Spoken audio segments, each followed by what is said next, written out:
We're going places. Not college, but places. Hey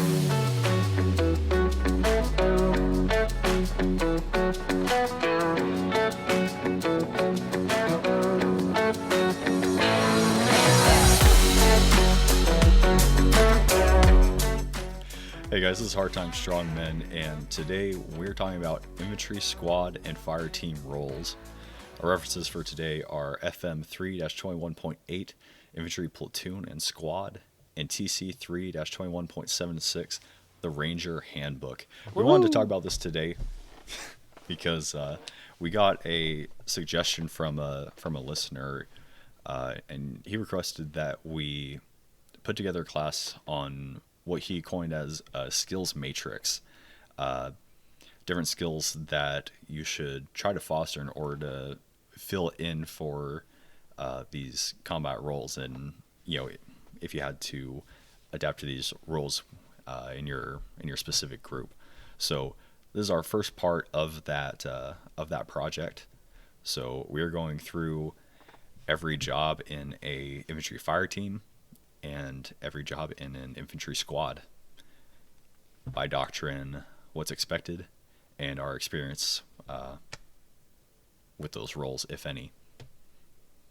What do you mean, if any? I mean, the only thing I haven't done is squad leader and RTO. And that's why you have me.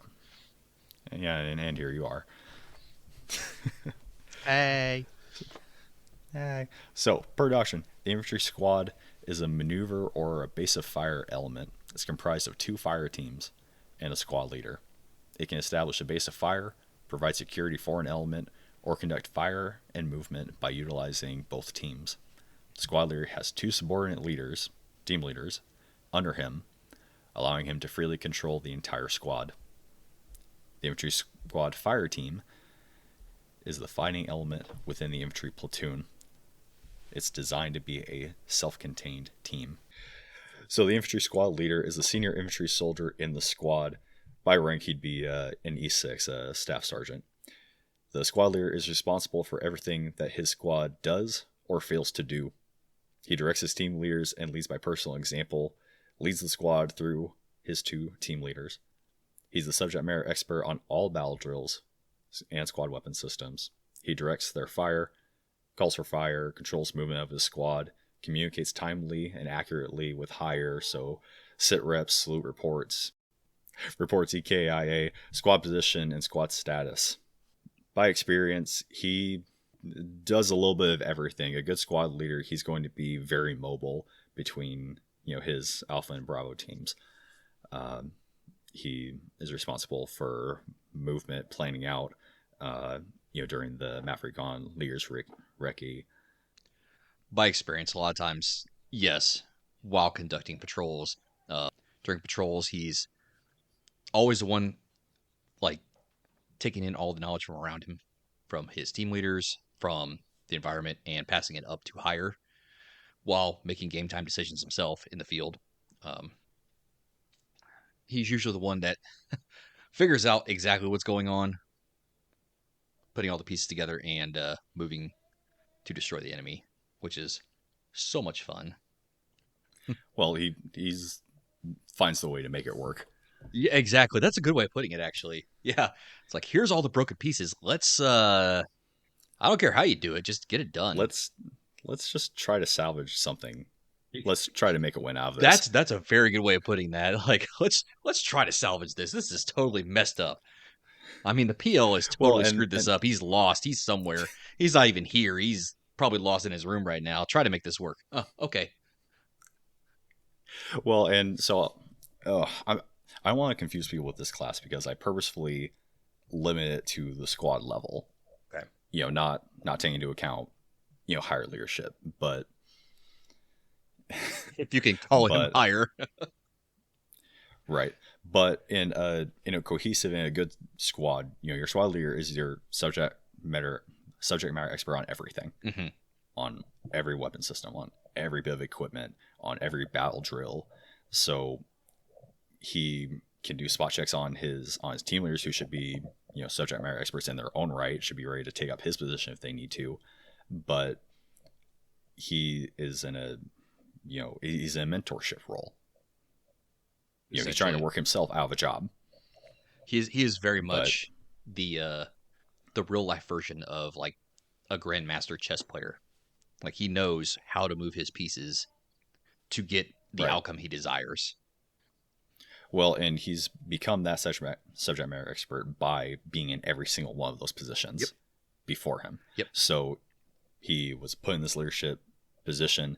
Those responsibilities were taken away from him, in lieu of other ones. So when we were in a rifle squad, none of the Joes had radios. Very rarely did the team leaders have radios.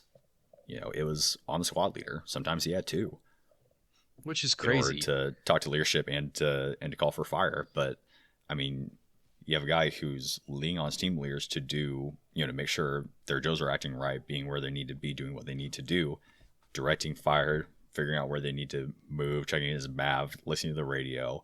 So juggling a lot of stuff, he bridges the gap between leadership and the actual shooters, the actual fire team.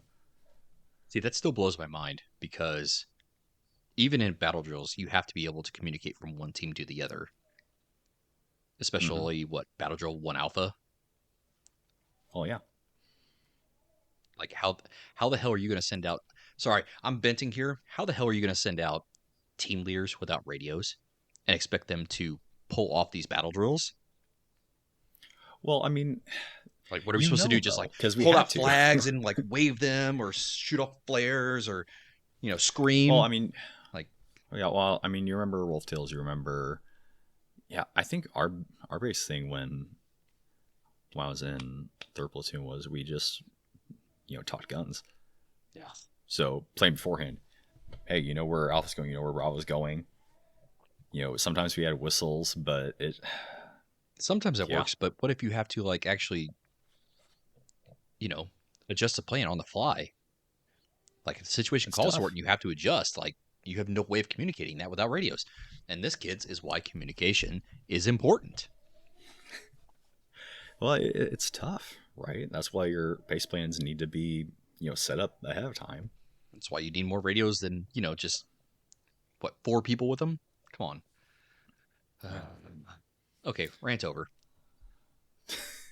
But yeah, you're right. I mean, in the end, the squad leader, like we said, is the grandmaster chess of his little dominion. He knows how to move Mhm. his people. He knows what they're going to be doing. He knows how to effectively lead them. He knows their personalities. He knows what they're going to do. He can anticipate everything they're going to do, and they Mhm. understand him. It's And such a what he symbiotic. wants. Yeah, exactly. It's such a good symbiotic relationship. If it's done Mhm. properly, it is orgasmic.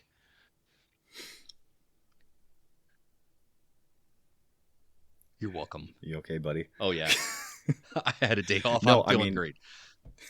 no, I mean when you see a fire team, uh, a line squad put in work, and they work together for a while, it's a beautiful It, thing. it is so Like it gorgeous.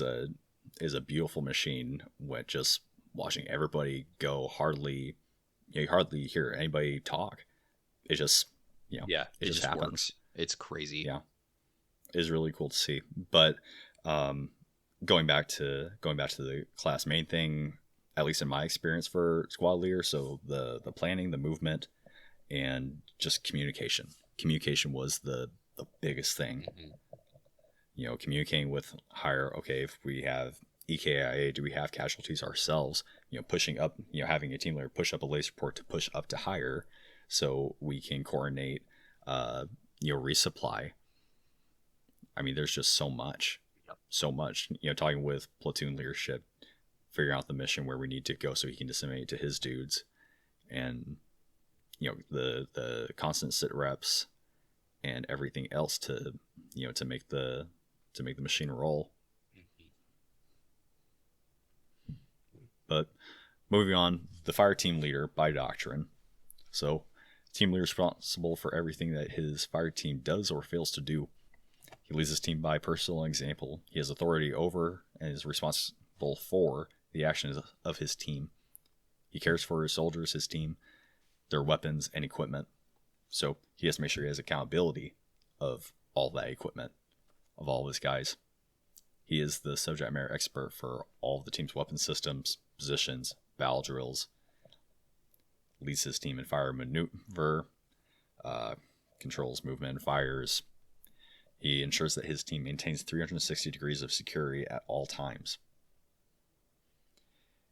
He's prepared to assume 2 levels up, so squad leader position up to platoon sergeant, which happens very, very often. And he enforces discipline and preventive medical measures. So checks your feet, tells you to drink water, and he manages his team's supply as needed. So divvying out ammunition for his saw gunner between his dudes, rotating on, if you have to carry mission essential equipment, divvying out those heavy loads, all that nonsense. So that leads into our experience of, what a team leader actually does. So, I mean, he basically just embodies, the leadership to his men. He sets the example, and his example is the standard. It's the gold standard of what his fire team should be doing, regardless of what the situation is. He is, of course, a subject matter expert on his team's weapon systems, positions, and battle drills. I mean, the battle drills have been drilled in our heads since basic training. So, there's no reason to forget that stuff. You just got to know it. Every person what they should be doing. But you have a lot of young dudes who, when it's time to roll, they, everyone freezes up at some point. Oh God. So it's the responsibility of the team leader to, hit you up the side of the head, say, hey, you know what to do, just do it. Exactly. And when it's time, put them in the right direction. Yeah. And when it's time to go into, say, a building or the X, as we like to call it, the target area, he is the first one in and he is the last one out. He goes in so he can assess everything and direct the flow as needed, and he's the last one out to make sure that all of his guys come out. No one's left behind. He takes care of his team so that the whole team can complete the mission at hand. He's in charge of radio communications. If he's got a radio, he's in charge of signaling and, of course, land navigation. Land navigation is a skill everyone should have, but above all, he's got the map. He'll guide his team. Yep. And, in my experience, I used to joke a lot, but if you're in a young private in a fire team, your team leader is your dad. Yep. Dad. I mean, they are both in garrison, in the field, overseas. They are your leadership. Mm-hmm. They're who you talk to. They are any issue you have, you bring to them, and it's their responsibility to fix it. Hopefully you've got a good dad. The team is such a cohesive, I don't know how to describe how ingrained it is. The fire team, but is the smallest unit in an infantry platoon. You have they're basically your bunk mates. You live, breathe, shower, hang out with these guys constantly. I mean, they surely become your family. Yeah, they will be your brothers or sisters. Yeah. So your team leader, like you said, encapsulate leadership. Mm-hmm. So any question you have, they're who you go to. If they don't have the answer, they will find it. Yeah. If they have the answers, or they will find them. It's their job to field any nonsense that's coming to the team, and it's their job, if you get in a mess, to get y'all out of it. Any nonsense that comes to the team. The squad leader, directs where he wants his dudes to go, but it's the team leader's job to get his team there. So under the team leader, there's the saw gunner, grenadier, rifleman. He's in charge of emplacing all of his dudes, directing fire rate. I mean, everything. Underneath the team leader is your automatic rifleman. Per doctrine, the primary weapon and responsibility is the 249 light machine gun, also known as a saw. He's a saw gunner. He can provide a ridiculous amount of fire just a stupid high volume sustained suppressive fire on a point and on area targets, so on people, on bunkers, on in place positions, what have you.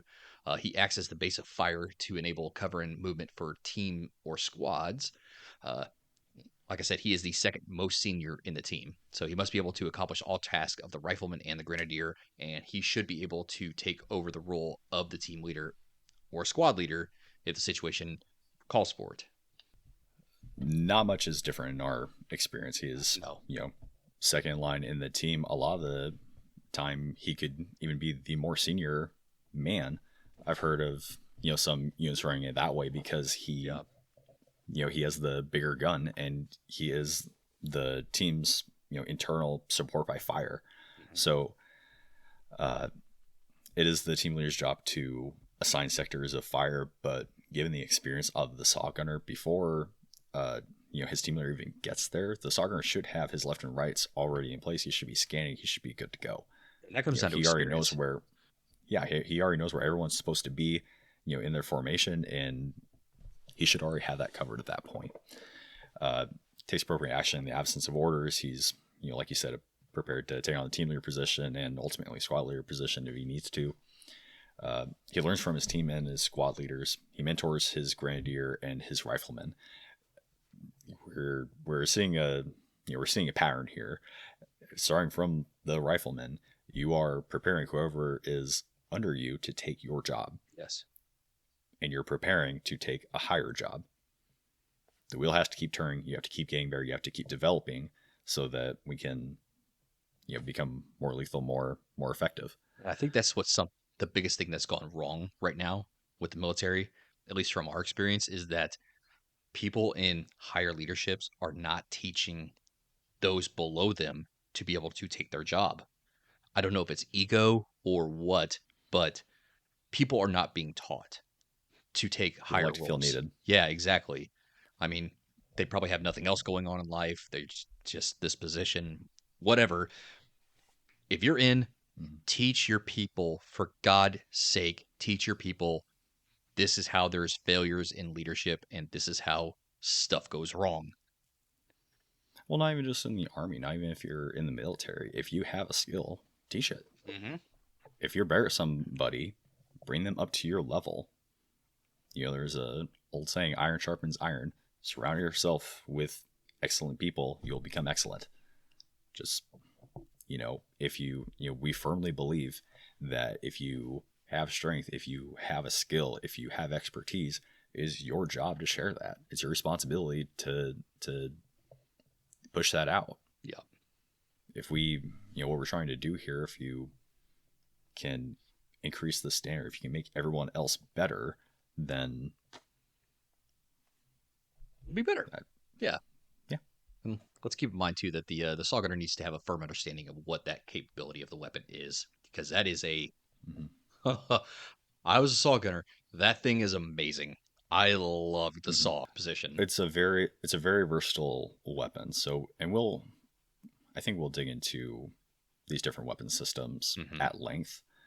But the idea of the saw gunner is to have a weapon system that takes the same ammunition as the rifle that his team is holding, but being able to divvy out at volume, right? Yeah. So being able to attack point and area targets, being able to suppress while his team is moving, but just, being able to do what is it called? I'm talking about grazing fire. So about a meter off the ground, 3 feet off the ground. Never mind, machine gun thing. In our experience, also, it would be... Hoove? I really didn't want to say behoove. No, in our experience, it is highly encouraged that the saw gunner modify his assault pack in a civilian context, whatever backpack that you're carrying, with a heat shield. Something that can take the heat of that extra barrel, because barrel changes with a red hot barrel and a not protected assault pack doesn't end in good things. No. It ends in burns. Yeah, and when you were just like rocking and rolling, hold down the trigger for prolonged periods of time, that barrel, like you said, is going to get red hot. I have seen it get to the point of where the actual muzzle device, the glue that holds it on, melts, and the muzzle device gets blown off of it. In which case, it is just belching fire. I'm not joking. This fireball, it is a fireball coming out of the end of this weapon, is like 2.5 feet wide and You know what probably that six tells feet me? long. It is crazy. But yes, Team definitely. leaders, make sure that you're checking rates of fire. Yeah. Yes. Yes. And definitely, of course, when you do change that, like you said, have a heat shield in there, have Mhm. something in there that's heat resistant so that you can put that red hot barrel inside of that while not melting through or setting your pack on fire, because that would be hilarious. Just saying. And painful. For them. Be uplifting. No. Don't think I The will. Grenadier. No, I don't think I will. The Grenadier, by doctrine, the Grenadier is currently equipped with the M203 or M320 40 millimeter grenade launcher. This was my second favorite job in a fire team. Third for me, but it was so much fun. The Thumper. You're configured God. either standalone or mounted under barrel. It provides the fire team with up to 350 meters of high explosive capability. Keeping Just in mind, dumb. wherever you touch, there is 5 meters of death. Grenadier provides 3 functions. He suppresses, he obscures, and he illuminates. So the 40 millimeter grenade launcher, you have different rounds. So you have your HE or HEDP, that is your high explosive or high explosive dual purpose. You have your illumination rounds. You have your smoke rounds. So this is a very very modular, a Versatile. very versatile piece of kit. Thank you, versatile. So he suppresses and destroys dismounted and lightly armored vehicles with his HE rounds. He can obscure and screen to cover squad's movements and fires. Smoke grenades. And he smoke grenades. And he can use illumination rounds to increase the squad's visibility and mark the enemy. His illumination rounds. He's ready to take on the role of team leader or squad leader. Sometimes I haven't seen it done, but I've heard of team leaders taking a 320 for that purpose of being able to mark and illuminate. But do they take it as a standalone? Yeah, standalone through Okay. instant assault pack, but it is a significant weight.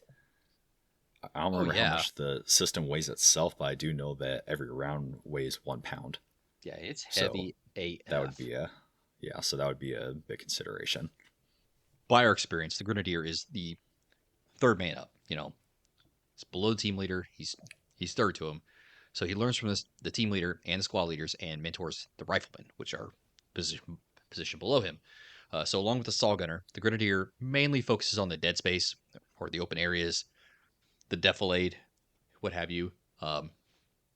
He's the only one that can really, truly reach those dead spaces due to the fact that he has to arc his rounds on target, and because they're explosive, which is amazing. The HE round, like you said, has a 5 meter kill radius. So if used correctly and effectively, the Grenadier can use either the M203 or the M320. They're different weapon systems, same job. He can use them to absolutely devastating effect on the enemy. It can be absolutely terrifying when explosions are going off all around you, and it's so much fun. It's giddying, in fact, to hear that go off as you're launching one downrange. It's so much fun. Oh, so we were on a training range for the 320, and they give us the chalk rounds, right? The marking rounds. Imagine getting hit with one of those things. Oh my God. I think they had 5/8 thick plywood set up as tanks and strikers in the in the field versus shoot at. Yeah. And we were going through the plywood with the chalk rounds. We were making holes. So for everyone who hasn't seen one of these or experienced the chalk round, it is basically just essentially a ball of chalk, but it has a metal washer behind it to propel it downrange. That's what's going through the targets. This freaking Mm-hmm. metal washer, huge metal washer, is just spinning through the air and Mm-hmm. just plowing straight through this stuff like a freaking sledgehammer. It is awesome. Well, I don't want to nerd out too much over the 320 before we get into its own dedicated class, but Right. the muzzle velocity is 75 meters per second out that barrel, which is outrageous. For a flat metal So, washer to be going that fast downrange, yes, it is. well, I'm not even thinking just the chalk rounds, so just any of the Oh rounds, the yeah. HE rounds, anything, because the HE has I think it's a 14 meter. I think it's a 14 meter arming distance before it can So, explode. yeah, something like that. Or But even if it doesn't explode, oh god, can you imagine getting hit with something going that fast? so for those of you who don't know what we're talking about, for those of you who are, say, the Call of Duty Warriors, this is called direct impacting. And it still will more than likely kill you if you get directly impacted by that. It won't explode, but it will probably go straight through your body. Not gonna lie, Yeah. it probably will. And this is why we talk about spacing, right? So the saw gunner and the 320 gunner, the Grenadier, that's why we talk about spacing, because if you don't have good spacing, those guys will wipe out your entire team. They'll wipe out your entire squad. One HE round could take out your entire team if you don't have proper spacing, and it wouldn't think twice about it. Yep. If you're all gathered around your phone watching some stupid video on YouTube or Instagram or whatever, or in a perceived shelter like a building, one of those things comes through the window or the door. Oh boy! I was saying that was part of the range was getting it through a window. Mm-hmm. Mm-hmm. I mean, these guys who live and breathe this stuff, they become lasers with those 320s, man, and they will wreck your life. I think you and me, those things. Yeah, I think you and me, and we'll talk about this in our little R&D episode after these ones, but yes, we were going through a scenario if we were running an ambush with a squad size element, and if everybody had a 320 or a 203, and you opened up with that, yeah, so very capable weapon system, very capable soldier if he takes his job seriously and he is utilized correctly by his team leader. And that leaves us with the rifleman. By doctrine, the rifleman is the baseline for all infantry soldiers. He's an expert with his weapon system and provides well-aimed fire on the enemy. He must be able to employ all weapons and equipment organic to the squad and be prepared to fill in all of those roles. He can construct and occupy a hasty firing position, utilize cover and concealment correctly, and takes part in special teams such as aid and litter, breach and demo, EPW search, CLS team, ammo bearer, Thor, guy. So CLS is insert here. Yeah, CLS is combat life saving, so first aid. Right. So step under a medic, EPW search, enemy prisoner of war, ammo bearer, bears ammo for his saw gunner or 240 teams. Thor was a anti-IED unit. If you had it turned on, it was a signal jammer. It was a signal jammer. So it neutralized turned on. So it would neutralize any radio signals coming into possibly a buried IED if it was remote triggered. The danger there I'm thinking of the Goldie. Yeah, the Goldie. The Goldie was the minesweeper. Yeah. So yeah, Rifleman still does that. Like you said. So if he has it turned on, like you didn't, thanks for that. Both times, isn't that kind of uncanny? Both the Goldie and the Thor weren't turned on by the time we got back. Oh god, I didn't know you didn't have the Thor on. Yeah, it was both. I don't know how that happened, but wow. Still here. And somehow. So our experience, he's the lowest man on the totem pole. He's at the very, very bottom in the dirt. Even being on the bottom, I am really tired of people ragging on the rifleman. They're be, because they're still he is able to like, essential. yeah, He is they're still essential. able to take over any of the other positions at any Hmm. time. And with I love how culture is turning right now with the Second Amendment community, how everyone wants to train and do everything, but everyone's trained to be a rifleman. Yep, because you have to. He's an expert in his craft. His job is to put well aimed fire on his enemy. His job is to put people in the dirt. That is Yeah. his own, like that, organically by doctrine. That is his one job. Hmm. So his if you only have one job, you can drill that to to a really high standard. Absolutely. So uh, he has a very he's expected to have a very vast skill set that needs to be fostered by his leaders, by his superiors, his grenadier, his saw gunner, his team leader, squad leader. If you raise these guys up right, these riflemen, they can become powerhouses. If you don't have to tell a rifleman what to do and he can just do it when something happens, I mean, he is a huge force multiplier. Oh God, yes. Especially if you end up with like two or three of them at one time. Yeah. Mm, Oh yeah. Game yeah, changer.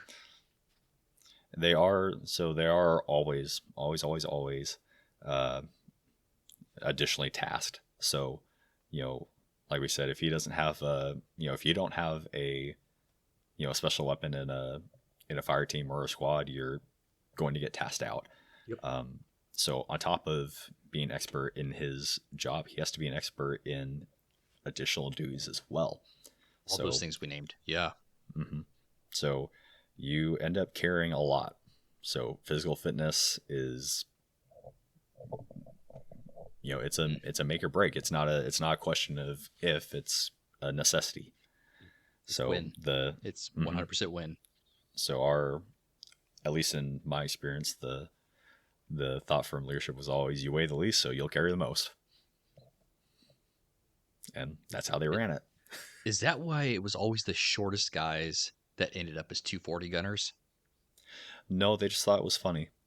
Oh, okay.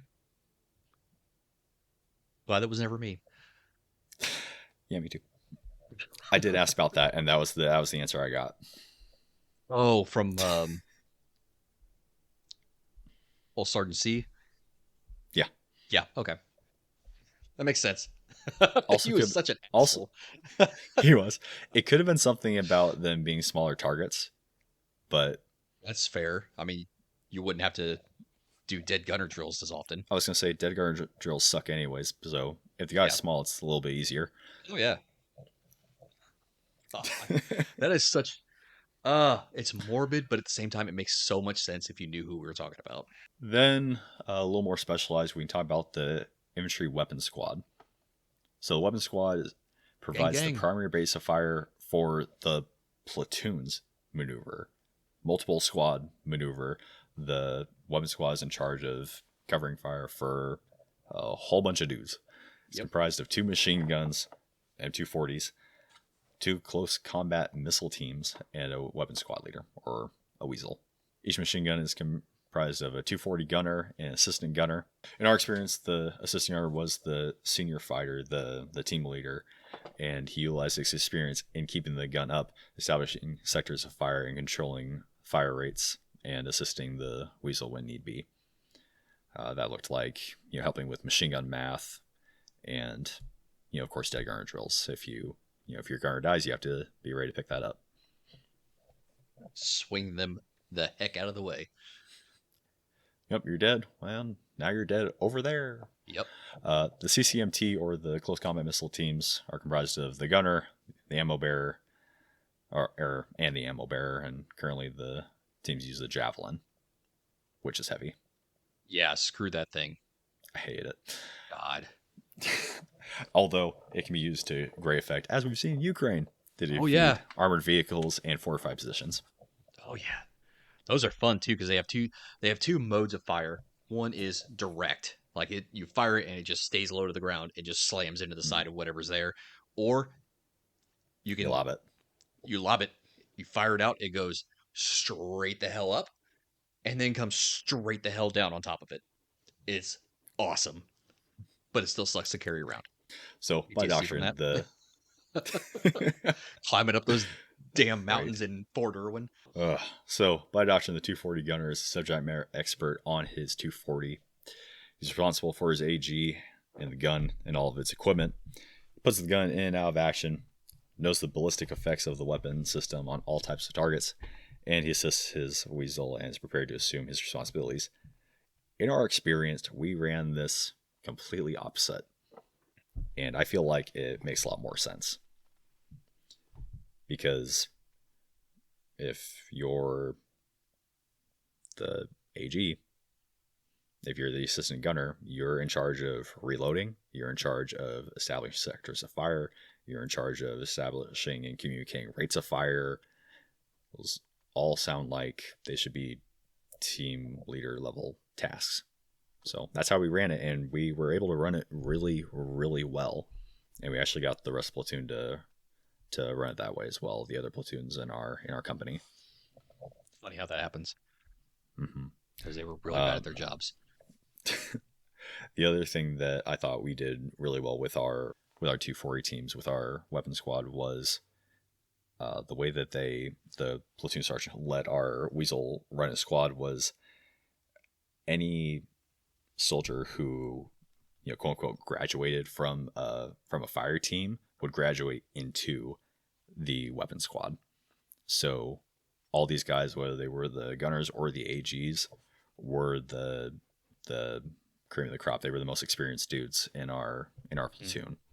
And I think especially with the gravity of their job, the importance of their job, and providing that base of fire for the entire platoon, that was warranted. Yeah, it's very necessary. I guess that brings us to the RTO position. So this is a squad level position. It is the platoon radio telephone operator, or RTO. So this person is responsible for communication with controlling headquarters. So whoever your base element is out in the field, whether it be your overall leader, so your CO, it could be a PL, what have you, whoever's the commanding officer in the field at that time, you are communicating with them and radioing their orders back to the squads. So he has communications at all times. Like, he is the most important person essentially in the field besides the commander, in my opinion, because he's the voice of the commander. Yeah, he is the voice of maybe not reason, but definitely of orders. He is an expert in radio procedures and report formats. So he will deal with all things from calling for fire, danger close missions, calling for indirect fire, from whether it's the M777s, howitzers, the 120 mortars, the 60 mortars, what have you. He will call for indirect fire based on the field commander's orders. He will call for medical evacuation should you need it. He is an expert in field expedient antennas. There's a lot of them. We'll get to those. He assists the platoon leader with information management because all the information comes into him. It's his job to decipher what he's hearing and convey it in a reasonable and cognitive way to his superiors. I was never an RTO, but something that I saw literally every field op was, besides all of his base responsibilities, he was he was loading every radio, every squad leader, platoon sergeant, PL, everybody, getting everybody on the on the same page. Yep. Yeah, if you didn't have a combo guy, the RTO was doing it. Yeah, huge job. Yep, I did. It has a heavy bag. I did it. Yes, bag. Yes, it was. Ooh. Everybody else had 40-pound packs, maybe. Mine was 70. Yeah. Easy 70, if not 90. That sucked so bad. And you can't drop it either. Nope, gotta wear it. So that brings us to I've never seen it actually utilized, but by doctrine, the squad designated marksman, he employs an optically enhanced weapon. It is no different than your normal M4. It just has a better scope on it. He gets training to assist the squad with engagement of enemies at shorter and medium range to better effect. He doesn't operate as a sniper. He provides improved capability to his squad. I've even seen it being an M16 being utilized with an optic. With the fixed stock. Yeah, Yeah. I can see that. I mean, they like to think of themselves sometimes as snipers, but then they actually come in contact with a sniper and they're like, oh, yeah, that's not me. That's not me, fam. No, no, that is a whole new bag of cats that you don't want to open up. So also we would have, especially in the would be field, attached. Yes, this is an attached personnel. This is the forward observer or the FO. This person advises leadership on deployment and execution of all fire support tasks. So that would be your mortars, your howitzers, your yeah, I guess that covers it.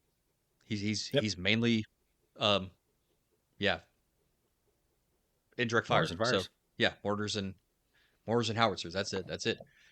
So this person they scan for targets, they call in these targets, and they call for and adjust indirect fire. So most of the time, the mortars, the howitzers are going to fire what's called a spotting round. It's going to come in, the FO is going to evaluate where that landed, and they're going to adjust either height or number of wet cheese charges that are on the mortar or what have you to put that round, the second round, directly on heads.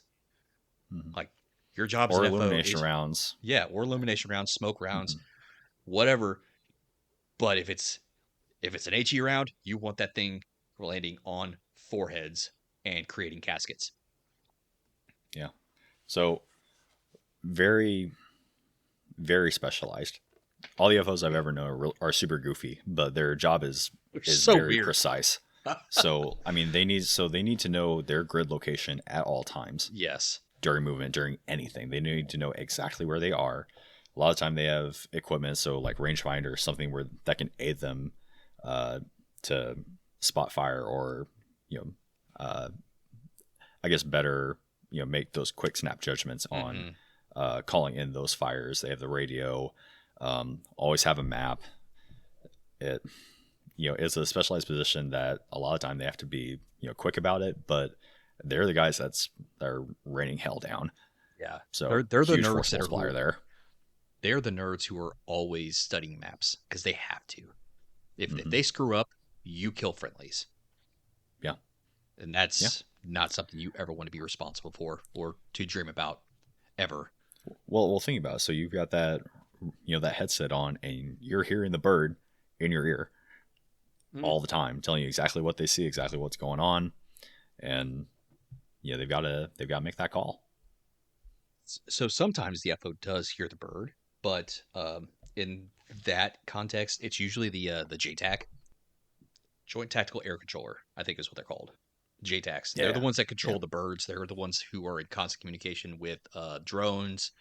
They're the ones that are dropping bombs. That's their job. Well. They're the ones who usually do hear the birds. Sometimes the FO will hear them, but that's probably only going to be the case if they are sitting in the operations center. Then they will hear that, and then they can communicate with them. But they will never be the ones that call for a bomb drop. They cannot legally do that. Well, I retain the right to be wrong. That you do. So that leads us to, if they do screw up, that leads us into the platoon medic. Or Yay, Doc. Yay. These guys are the weirdest of the weird. You leave Doc alone. He's seen too much. Doc triages injured or wounded personnel for priority of treatment.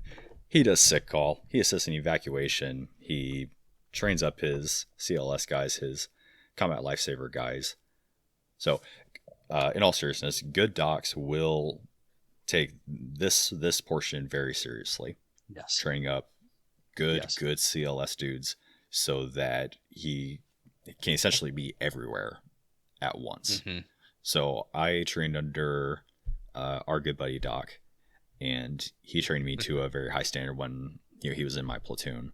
Yes. And it, so extra equipment. So as a CLS, you're carrying extra equipment. You're essentially a mini doc running around. So if you are the first to respond to that casualty, whenever a doc gets to you, you can already be working on a casualty. And that is just increasing, making a better outcome for that casualty.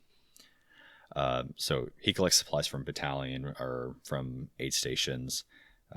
He recommends locations to the platoon sergeant for casualty collection points, CCPs.